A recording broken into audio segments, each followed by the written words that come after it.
Hello, Potato, or should I say, welcome, foolish Muppets, because today's Weekend Magic is going to be almost entirely about the Muppets Haunted Mansion. Yes, it is the Saturday before Thanksgiving, it's a few days to Thanksgiving, and we're doing an episode on the Haunted Mansion.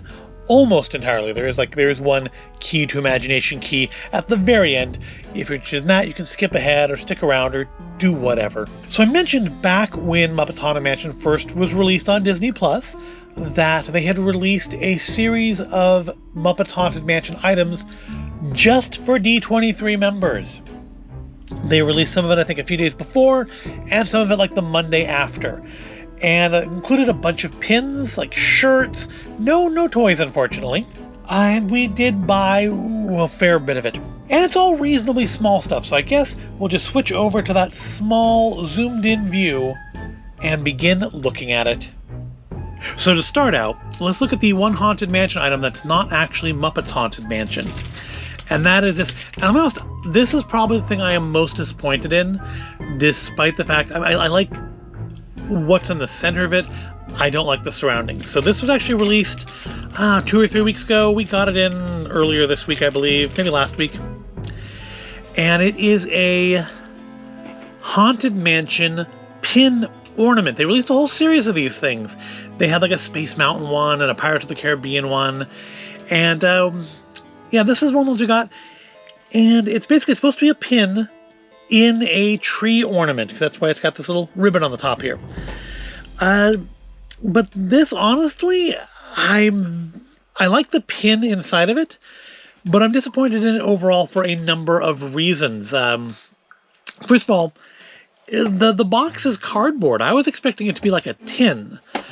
I was expecting something you could actually, reuse as an ornament if you wanted to, but I mean, just in the way it's being shipped here, and it was shipped in a sleeve, in plastic, in a box, not in a padded container or rather a padded envelope or a non-padded envelope.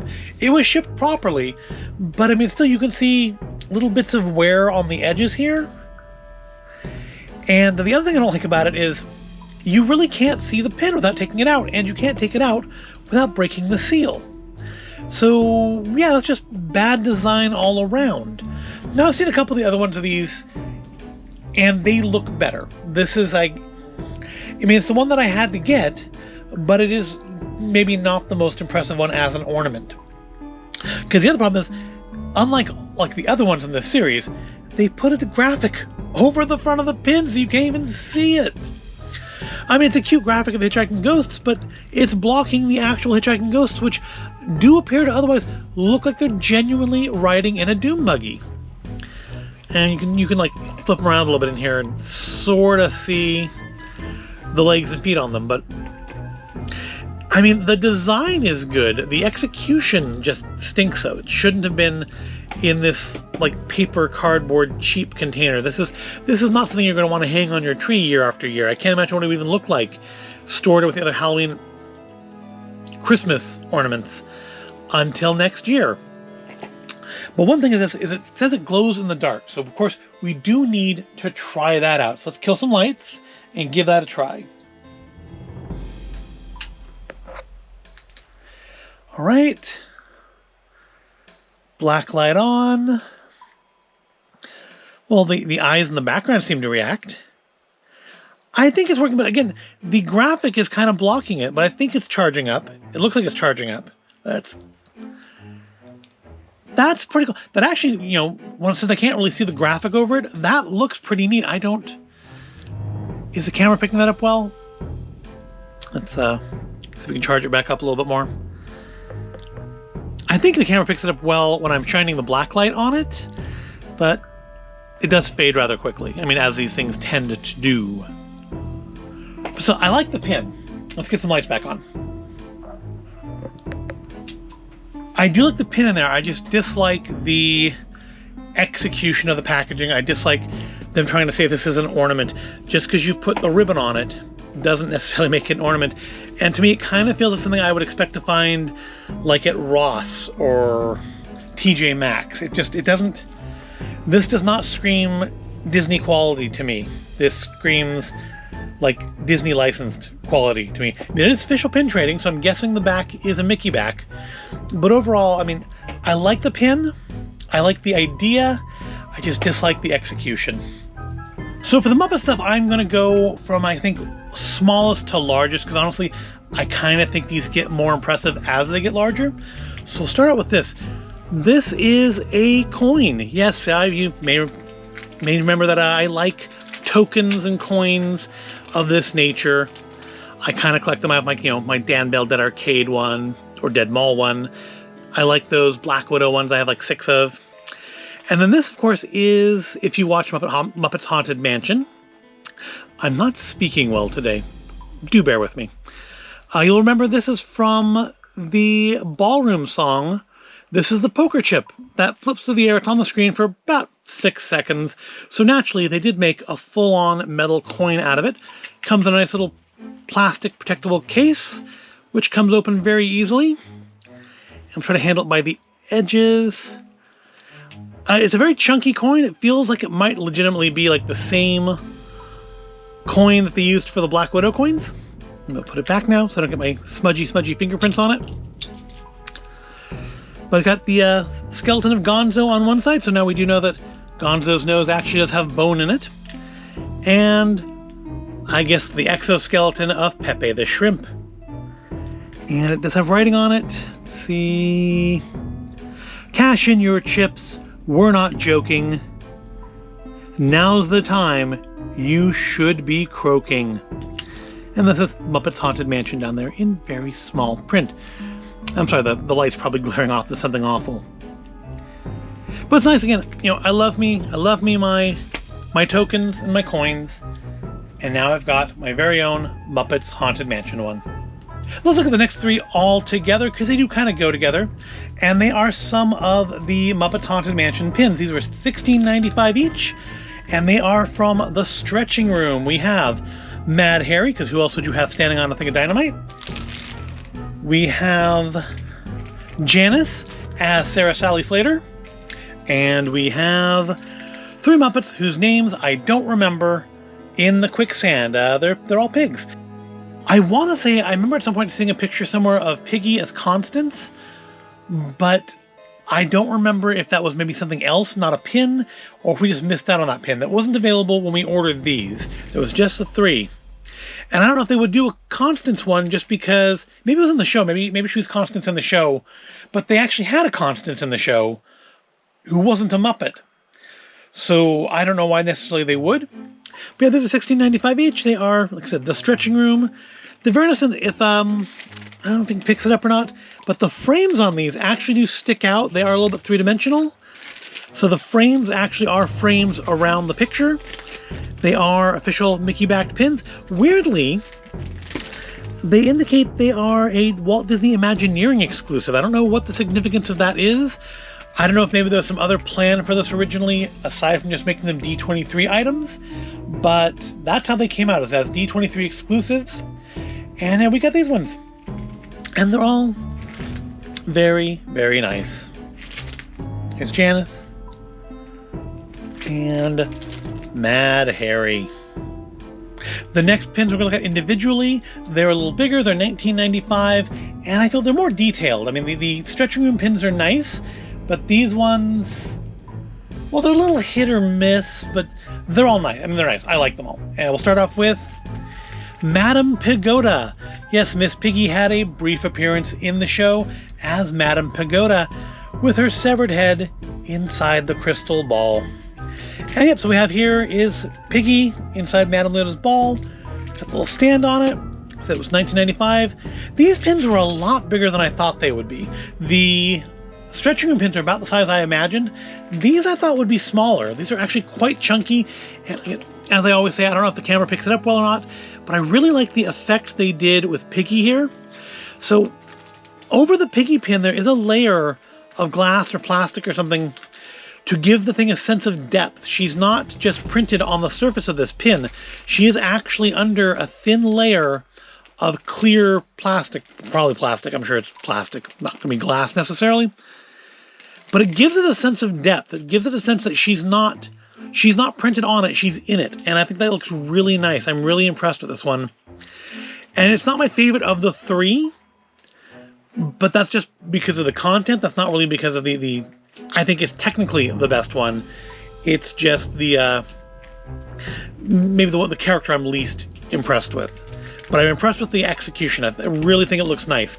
For as much as I like that ornament pin, and just like the way it's executed, I like the way this is executed, even if I'm not super into Lady Pagoda, Madam Pagoda. Man, yeah, see, we're gonna see my hair better. The Walt Disney Imagineering exclusive. So I don't know what that was about. Next is one, of course, I had to buy, despite being the least technically impressive of these three pins. It's the one that I had to buy, and it is Gauzy the Hatbox Bear. I think it's interesting the way they've given him those teeth, make him look a little bit creepy, a little unsettling.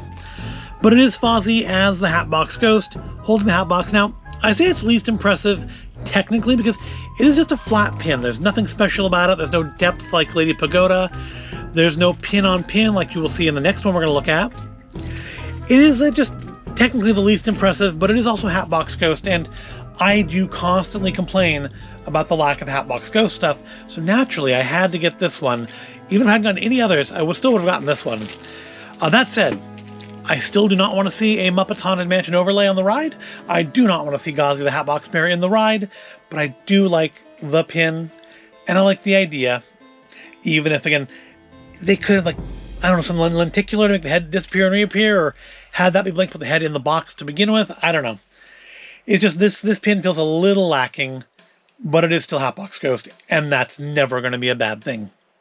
All right, so we have one more of these pins to look at, and there were more. There were, I think, like 4 more that we didn't buy, which were, I think there was a Gonzo and a Pepe, and then there was Kermit and Piggy in their Halloween costumes from the party sequence, and I was just not there for any of that.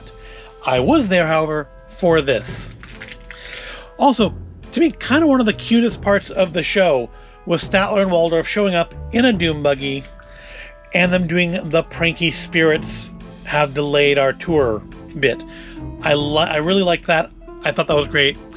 And, of course, I love Statler and Waldorf. I mean, how can you not like these two grumpy, old, sarcastic, borderline, cruel, bullying men? And this is more technically impressive, I think, than Gauzy because it's pin on pin. So Statler and Waldorf and the front of the doom buggy are a separate layer from the back of the doom buggy, again, giving it a sense of depth in a different way than Madame Pagoda, but still an extra sense of depth, a sense of more it to it. Does that make sense? There's more there, and that's the thing Gauzy was kind of missing. And again, double backed, quite heavy, Imagineering exclusive, whatever that actually means. But I think I probably like this one the best of the three, because I'm just all around. I like the fact that Doom Buggy's there. I like Statler and Waldorf as ghosts, and I like the pin on pin level of it. It's very nice.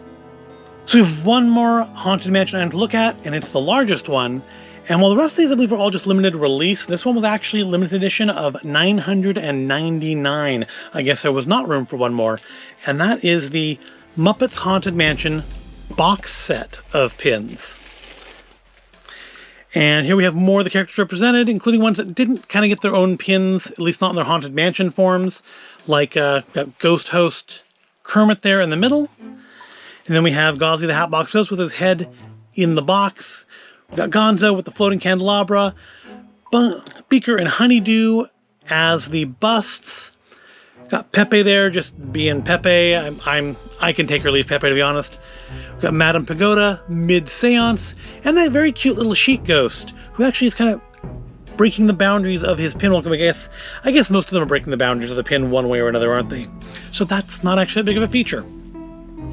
Now, one thing about these, and I think Gauzy here really, to me, proves my thought, is these kind of look like if the South Park guys made Muppets pins, they would look at this, because I think Gauzy in particular, just there's something about it that has that South Park animation style to me. To say how much this was?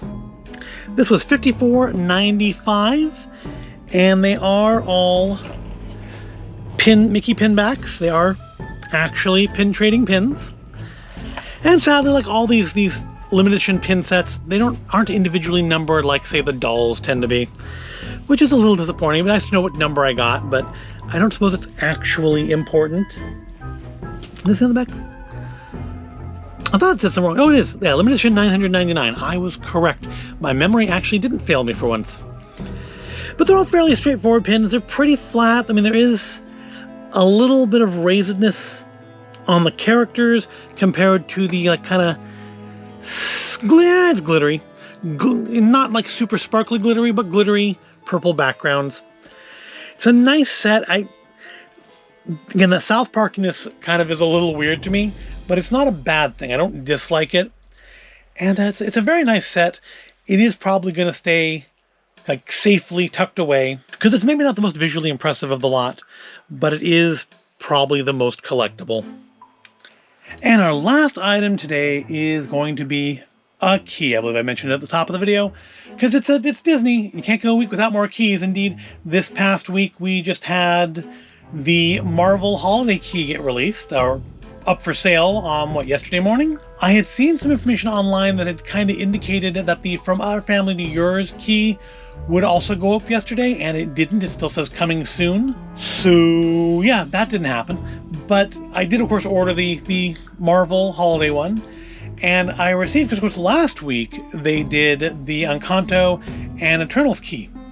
And I was supposed to have my Encanto key last night. There was, I guess, delay in shipping at UPS, but it still said 9 p.m. last night, and it never showed up. But I do have this one, which is the other free with purchase key that came out last week, the Eternals key. No, I still haven't seen it. I would like to go see it. They just opened a new movie theater at our mall. I can't go see it there. It's playing on one of those XD screens. But yeah, the Eternals, humongous cast, good strong cast. I like a lot. Everybody in there I recognize, I like.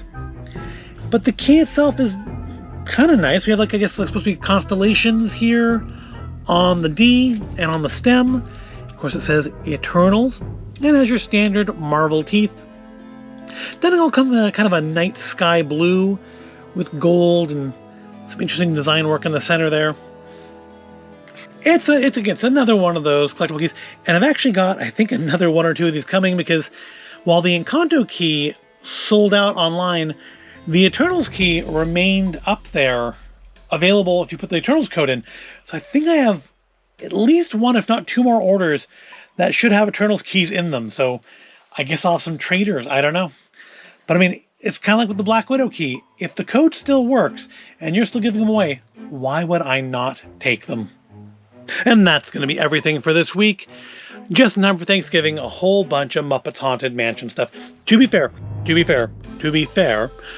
this stuff mostly came in last week, but I wanted to do that key video last week, so they got delayed to this week. But they did still come in like literally a month after they were ordered, and well after Halloween.